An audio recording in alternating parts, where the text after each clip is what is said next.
This is a Fender Jazz Bass from 1969, but it has a 1974 Fender Jazz Bass Neck.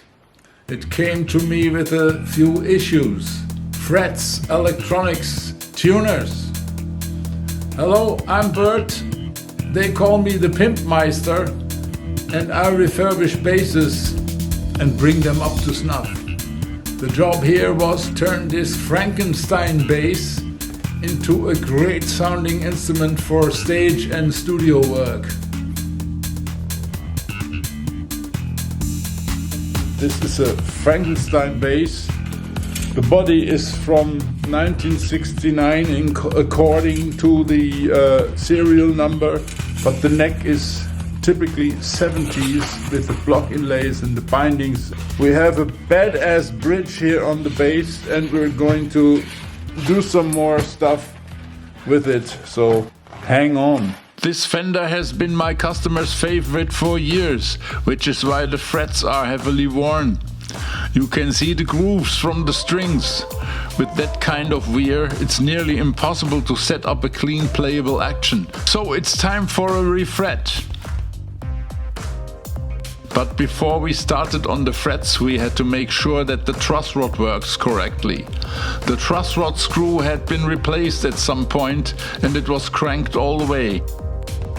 We custom made a washer to ensure smooth operation, then found that the truss rod worked, allowing us to adjust the string action correctly.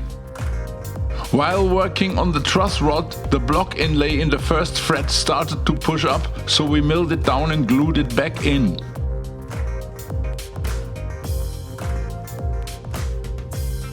Then we removed all the frets, used an oscillating saw to slot in the new ones. The original nut was too deep and cracked, so we repaired it with super glue and raised it slightly with extra material. With the frets reinstalled and dressed, this neck is now ready for a nice, comfortable action for smooth playing. See here, this is what an expert fret job looks like, with medium jumbo frets. Next, we swapped out the old tuners for new Schaller ones, perfectly fitting for this bass. It's important to get the right ones that fit into the old screw holes. We want to retain the original look. We also added a matching Hipshot D-tuner on the E string, allowing quick detuning from E to D with a flick of a lever. The original electronics crackled and hummed, so they had to go. I inspected the pickups. They look original. I see it's not quite a matching set, but they work great together. They pump out a great jazz sound, so we keep them. Our customer requested more tonal variety, so I recommended a J Retro preamp by John East. This active preamp provides a wide range of sounds, from vintage to modern, and it works with a 9-volt battery. The JR is designed to fit into vintage Fender Jazz basses with no woodworking. The battery can fit underneath the unit, right into the cavity. Nevertheless, we milled the battery box on the back. Definitely not for collectors, but perfect for professional studio and stage use. Now it's time to attach the neck along with the shim in the neck pocket to get the string angle right.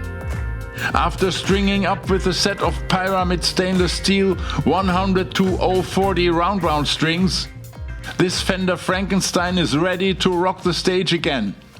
And now, hang on for some sound examples.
Alright, bass lovers, thanks for watching. If you like this video, please give us a thumbs up and subscribe. And I will see you soon in the next video. Bye for now.